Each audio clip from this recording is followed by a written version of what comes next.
नमस्कार, मैं वीना वर्मा हमारे यूट्यूब चैनल एस्ट्रो वीना पर आपका हार्दिक स्वागत करती हूँ। धन्यवाद भी देती हूँ आप मेरे साथ जुड़े हुए हैं। मैं आपके साथ समय समय पर ज्योतिष से संबंधित जानकारी शेयर करती रहती हूँ, वास्तु से और न्यूमरोलॉजी से संबंधित भी जानकारी शेयर करती रहती हूँ। तो आज मैं आपके साथ जो जानकारी शेयर करने जा रही हूँ वो है गोचर के बारे में। गोचर में क्या है कि पूरा ब्रह्मांड जो है हमारा 12 राशियों में बटा हुआ है, पूरा सौरमंडल हमारा 12 राशियों में बटा हुआ है और हमारे 9 प्लैनेट्स हैं और हर एक को एक राशि से दूसरी राशि में जाता है और दूसरी राशि में जाने के बाद उसके क्या परिणाम होते हैं अलग अलग राशियों के ऊपर, कहाँ कहाँ उनकी किस किस भाव में प्लेसमेंट उसकी हो जाती है और उसके अकॉर्डिंग वो क्या फल देता है, इसके बारे में समय समय पर जानकारी देती रहती हूँ। और क्या है कि ज्योतिष ही ऐसा माध्यम है कि हमारे को आने वाली परेशानियों से पहले से अवगत करवा देता है और उसी से हमें पता चलता है कि हम किस तरह से इन मुसीबतों से निकल जाएं, क्या छोटे छोटे प्रयास किए जाएं, क्या छोटे छोटे उपाय किए जाएं जिससे कि हम इस कोई भी अगर हमारे को अनुकूल परिणाम मिल रहे हैं तो हम उसके फलों को कैसे वृद्धि करें और अगर हमारे को कोई भी परिणाम विपरीत मिल रहे हैं तो हम उनको किस तरह से रिड्यूस करें, कौन कौन से छोटे से उपाय करें, इस बारे में हम जानकारी शेयर करते रहते हैं। और ज्योतिष के माध्यम से ही हम बहुत अच्छे से जानकारी शेयर करवाते हैं क्योंकि ज्योतिष ही ऐसा जो है इसका शाखाएं इतनी ज़्यादा विस्तृत हैं कि हमें बहुत गहराई से बहुत अच्छे तरीके से हमें जानकारी दे देता है। तो आज मैं आपके साथ जो शेयर करने जा रही हूँ, सूर्य का गोचर चेंज हो रहा है। सूर्य का गोचर 15 दिसंबर को चेंज हो रहा है और ये अपनी आजकल ये वृश्चिक राशि में चल रहे हैं। वृश्चिक राशि से परिवर्तित होकर ये धनु राशि में प्रवेश करेंगे। धनु राशि इनके मित्र की राशि है, गुरु की राशि है। वहाँ पर अलग अलग 12 राशियों को क्या प्रभाव देंगे इसके बारे में हम चर्चा करते हैं।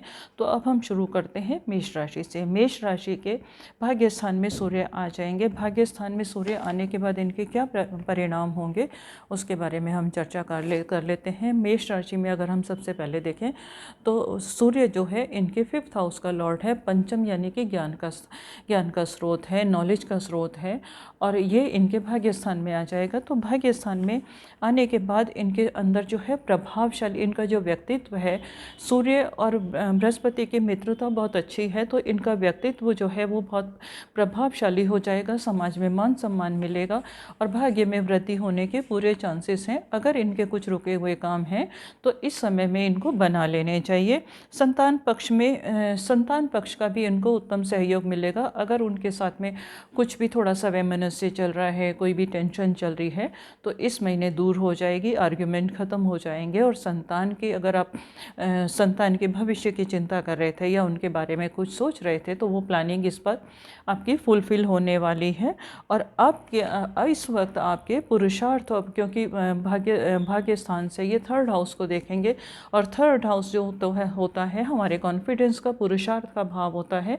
तो यहाँ आने के बाद ये हमारे अपनी मेहनत से और बुद्धि के बल से हमें सफलता मिलेगी। अब हम आ जाते हैं वृषभ राशि के ऊपर। वृषभ राशि के अष्टम स्थान में ये प्रवेश करने वाले हैं। अष्टम स्थान जो है और इनका 4th भाव का लॉर्ड है, 4th भाव का लॉर्ड अष्टम स्थान में आ जाएगा। तो हो सकता है इनको मातृभूमि से थोड़ा सा दूर जाना पड़े या अगर स्थान परिवर्तन का योग बन सकता है। कुछ ऐसे रीज़न बन सकते हैं कि अपने घर से दूर जाएं और दूर जाके अगर नौकरी के सिलसिले में, शिक्षा के सिलसिले में ये कहीं जा सकते हैं, बाहर जा सकते हैं। वहाँ ये एट प्रेजेंट जो जगह पर हैं वो स्थान इन्हें छोड़ना पड़ सकता है। स्थान परिवर्तन का योग भी इनका बढ़ रहा है। इनको अपने स्वास्थ्य का विशेष ध्यान रखना चाहिए। साथ ही साथ इनको अपनी माता के स्वास्थ्य की विशेष रूप से चिंता रहेगी। तो उनकी हेल्थ का भी ध्यान रखें, उनके साथ में प्रेयर करें और अपना व्यवहार ऐसा रखें कि उनको किसी भी तरह का कोई तनाव या टेंशन ना हो। और अगर उनको तनाव या टेंशन होगा तो उनका बीपी वगैरह भी हाई हो सकता है, तो उसको इनको कंट्रोल करने की ज़रूरत है। इनके सहयोग से उनका स्वास्थ्य जो है वो उत्तम रहेगा। और इनके अपने प्रयत्नों से, क्योंकि अष्टम भाव से ये सूर्य जो है इनके सेकंड भाव को भी देखेंगे। तो अगर ये अपना प्रयत्न करेंगे, अपने एफर्ट्स डालेंगे, तो इनके घर में, परिवार में सुख समृद्धि का वास होगा, क्योंकि चतुर्थ भाव का है। इनके एफर्ट से ही इनके घर में सुख समृद्धि और सभी चीज़ें आएंगी, और इनका वातावरण जो है, घरेलू वातावरण जो है इनका अनुकूल हो जाएगा। अब हम आ जाते हैं मिथुन राशि के ऊपर। मिथुन राशि में थर्ड हाउस का लॉर्ड है, और ये इनके सप्तम स्थान में आने वाला है। सप्तम स्थान, अब सूर्य का तो काम ही है अपने तेज से, अपनी रोशनी से दुनिया को प्रकाशित करना।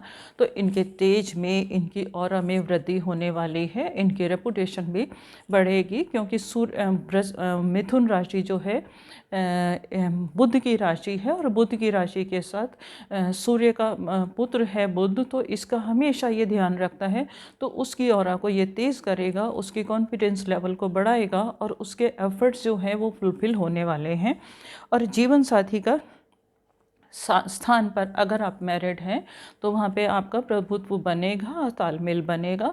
और अगर कोई आर्ग्यूमेंट चल रहा है तो मतलब जीवन साथी भी इस समय में आपकी बुद्धि का, आपके विवेक का लोहा मानेगा, आपको पूरी तरह से कोऑपरेट करेगा, और आपके जो आइडियाज़ हैं उसको आगे बढ़ने में पूरी मदद करेंगे। और परिश्रम थोड़ा सा, मतलब दैनिक जीवन में आपको थोड़ा सा परिश्रम तो करना पड़ेगा, क्योंकि थर्ड हाउस का लॉर्ड है।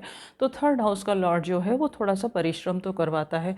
और बुध के लोग जो होते हैं इतने क्रिएटिव होते हैं, इतने चंचल होते हैं कि ये बहुत कुछ हासिल करना चाहते हैं। ये शरीर से मेहनत कम करते हैं, परंतु इस वक्त आपको थोड़ी सी मेहनत की आवश्यकता रहेगी। अब हम आ जाते हैं कर्क राशि के ऊपर। तो कर्क राशि में ये धन स्थान का मालिक है, और ये इनके छठे भाव में प्रवेश कर जाएंगे। छठे भाव जो है हमारी बीमारियों का भाव भी होता है, और अगर इसकी दृष्टि जाती है तो सूर्य की तो सिर्फ 7वीं दृष्टि होती है, तो इसकी व्यय भाव पर दृष्टि जाती है, तो इनके खर्चों की इस वक्त अधिकता रहेगी। हेल्थ का इनको विशेष ध्यान रखना पड़ेगा। और परंतु क्या है कि छठे स्थान में आने के बाद सूर्य जो है छठे स्थान में इनको शुभ फल भी देगा। व्यय तो इनका अधिक होगा, संचित कोष में भी कमी आएगी, और अनएक्सपेक्टेड इनके जीवन में खर्चे आएंगे, परंतु इनके जो कम्पिटिटर्स हैं, विरोधी हैं, उनके ऊपर इनका प्रभुत्व बना रहेगा। और अगर ये किसी कंपटीशन में हैं और किसी चीज़ में आगे निकलना चाहते हैं तो ये समय उनके लिए बिल्कुल अनुकूल है। आपके पूरे आत्मविश्वास से अगर आप जाएंगे तो आपको सक्सेस मिलेगी।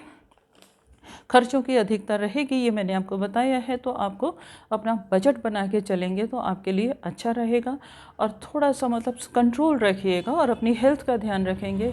इस वक्त अगर आपकी हेल्थ ख़राब होती है तो पक्की बात है कि आपके जीवन में परेशानी आएगी और अनएक्सपेक्टेड खर्चे हो जाएंगे। तो हेल्थ अगर आपकी ठीक रहेगी तो फिजूल खर्चा आपका बिल्कुल नहीं होगा, सेविंग्स आपकी बरकरार रहेंगी। अब हम आ जाते हैं सिंह राशि के ऊपर। सिंह राशि के पंचम स्थान में प्रवेश करेंगे, और सिंह राशि का जो है पंचम स्थान का लॉर्ड पंचम स्थान में ही प्रवेश करेगा। तो ये बुद्धि और विवेक से आगे बढ़ेंगे, और बुद्धि और विवेक से जिस काम को भी आगे बढ़ाएंगे इनको सफलता मिलेगी। संतान का सहयोग इनको भरपूर मिलेगा। संतान वैसे तो इनकी बहुत कोऑपरेटिव होती है, और ये भी संतान के लिए बहुत प्रयत्न करते हैं, उनकी ग्रोथ के लिए बहुत कुछ ये सेक्रीफाइसेस भी करते हैं। तो संतान की तरफ से आपको शुभ समाचार मिलने वाले हैं। अगर उनका कहीं एडमिशन होना है या कुछ ऐसा होना है तो वो डेफिनेटली इस वक्त में हो जाएगा। और कुछ अगर आप उम्मीद कर रहे हैं कि आपकी संतान योग वो इस वर्ष में, अगर इस महीने में अगर आप चाहेंगे तो यहाँ पर भी आपको सफलता मिलने वाली है। योग्य संतान होगी, आत्मज्ञान बढ़ेगा, आपका दूरदर्शिता होगी, और अपने दूरदर्शिता से, अपने फोकस से आप विजय प्राप्त करेंगे। आपका इंट्यूशन पावर भी बढ़ेगी, और आपको हर जगह प्रशंसा मिलेगी, सक्सेस मिलेगी। लोग आपकी बातों का, आपके ज्ञान का लोहा मानने वाले भी हैं। परंतु आपके अंदर गुरु यहाँ पर आ रहे हैं, सूर्य यहाँ पर आ रहे हैं, तो यहाँ पर आपको थोड़ा सा अपनी ईगो का ध्यान रखना है।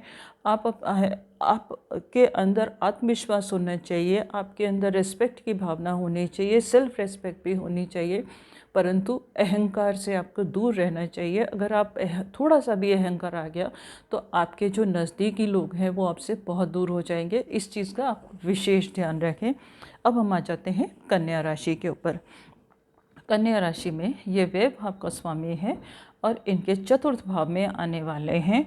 तो यहाँ पर क्या है कि इनके इस व्यय भाव का स्वामी अगर इनके फोर्थ हाउस में आ जाएगा तो सुख सुविधाओं के ऊपर ये खर्चा अधिक करने वाले हैं। सुख सुविधाओं के ऊपर, लग्जरीज़ के ऊपर इन्होंने अगर कुछ समय से प्लान किया हुआ है तो इस वक्त उसके ऊपर इन्वेस्ट करेंगे। हो सकता है किसी लॉन्ग टर्म में भी ये इन्वेस्ट कर दें, उसका तुरंत इनको लाभ ना हो, परंतु आगे आने वाले समय में उसका इनको लाभ ज़रूर मिलेगा थोड़ा सा। और इनका जो है, इनके घर में इनका प्रभुत्व भी रहेगा, लोग इनकी बात मानेंगे, रेस्पेक्ट करेंगे। एटलीस्ट घर में, घर के वातावरण में, इनके कुटुंब में, इनके परिवार में जितने भी लोग हैं इनकी रिस्पेक्ट करने वाले हैं। और अगर इनकी कोई प्रमोशन रुकी हुई है तो इस महीने होने के पूरे चांसेस हैं। थोड़ी सी क्या है कि माता के सुख में थोड़ी सी कमी रहेगी। अब सूर्य है, माता के मातृभाव में आया हुआ है और सूर्य जो है एक गर्म प्लैनेट है, तो थोड़ी सी इरिटेशन या उसमें थोड़े से सुख में, क्योंकि ये कूल प्लैनेट नहीं है तो थोड़ी सी सुख में इनको कमी महसूस हो सकती है। परंतु ये बहुत थोड़े टाइम के लिए है, 1 महीने के लिए यहाँ पर आ रहा है, उसके बाद में ये मूव हो जाएंगे तो सब कुछ आपके अनुकूल हो जाएगा। घरेलू वातावरण में थोड़ा सा असंतोष हो सकता है क्योंकि गर्म प्लैनेट आ जाता है बिना किसी बात के, तो असंतोष हो सकता है। तो आपको विवाद से बचना चाहिए। अगर आप विवाद से बचेंगे तो घर में कोई भी ऐसा कारण नहीं बनता, कोई भी ऐसा रीज़न नहीं बनता कि वातावरण जो है वो सुख में ना हो, आपके अनुकूल ना हो। ये आपके प्रयत्नों से ही होगा। और कारोबार जो आपका है वो सूर्य आपके 10th हाउस को भी देखेंगे और 10th हाउस जो है इनकी मित्र राशि है और 10th हाउस में सूर्य की जो ऊर्जा होती है वो बहुत ज़्यादा तेज़ होती है। तो कारोबार के लिए ये समय बहुत अनुकूल है। उम्मीद है कि इस ज्ञान से आपको बहुत कुछ लाभ मिलेंगे, कुछ नॉलेज मिलेगी और आप सक्रिय रहेंगे, आपको फ़ायदा होगा।